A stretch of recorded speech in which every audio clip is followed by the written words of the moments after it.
İbnül Esir İslam Tarihi Kitabı 6. cilt. Hicretin 164. miladi 780-781 yıl olayları. Bu yıl Abdülkebir bin Abdülhamid bin Abdurrahman bin Yezid bin Hattab Derebul Hades'te savaşmak üzere harekete geçti. Fakat kumandan Mihail ile Ermeni kumandan Taraz'ın 90 bin askerle birlikte geldiklerini görünce korkuya kapıldı ve askerlerinin savaşmasına engel oldu. Askerleriyle birlikte geri dönen Abdülkebir'i Mehdi öldürmek istedi. Fakat hakkında yapılan şefaat neticesinde ölümden kurtuldu ve hapse atıldı. Bu sene Mehdi, Muhammed bin Süleyman'ı Basra valiliğinden ve diğer görevlerinden azlederek yerine Salih bin Davud'u getirdi. Yine bu yıl içinde Mehdi hac farizasını yerine getirmek için yola çıktı.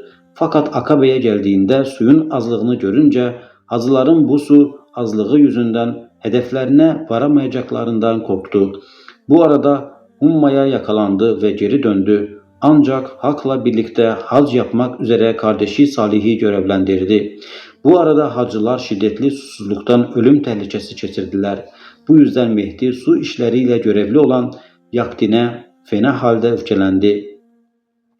Yine bu yıl içerisinde Yemen valisi bulunan Abdullah bin Süleyman, halifenin öfkesini üzerine çektiği için görevinden alındı ve Yemen dönüşünde mal varlığı sıkıdan sıkıya teftişte tabi tutuldu. Yerine ise Mansur bin Yezid bin Mansur tayin edildi. Bu yıl İfriqiye valiliğinde Yezid bin Hatim, Musul valiliğinde ise Muhammed bin Fadıl bulunuyordu. Yukarıda bahsi geçen amiller yine yerlerinde bırakılmışlardı.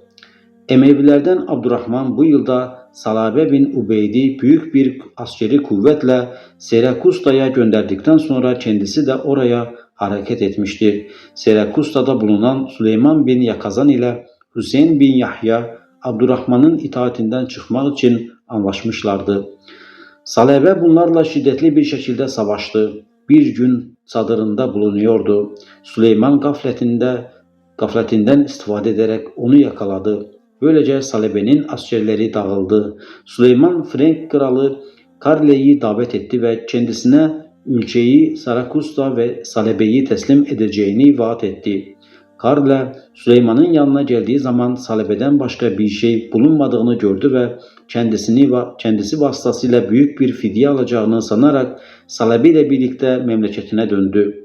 Abdurrahman bir süre Salabe'yi ihmal ettiyse de sonra Frenklerden birini araya koydu. Onlar da serbest bıraktılar.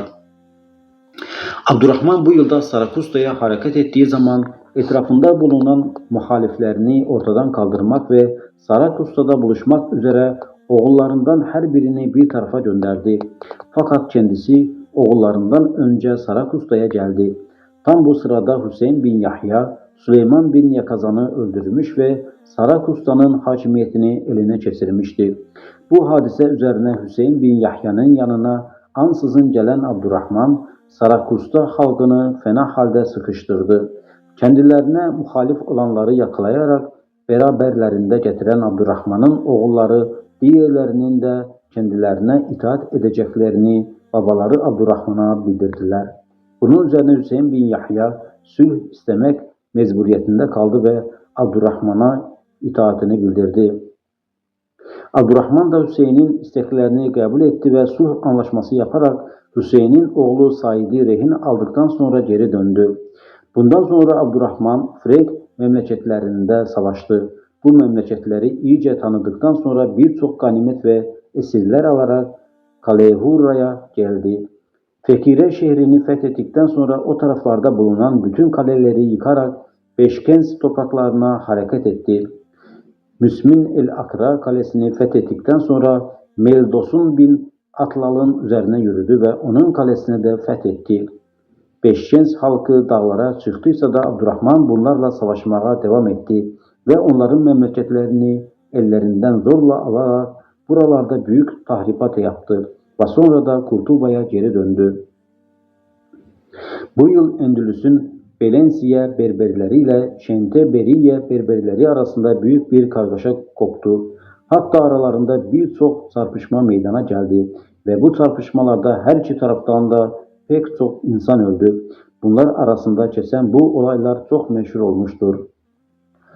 Basralı Nahif Bilgini Şeyban bin Abdurrahman Et-Temimi, Abdülaziz bin Abdullah bin Ebu Seleme el-Mazişun, 80 yaşındaki Mansur'un amcası İsa bin Ali bin Abdullah bin Abbas bir rivayete göre 78 yaşındayken ölmüştür.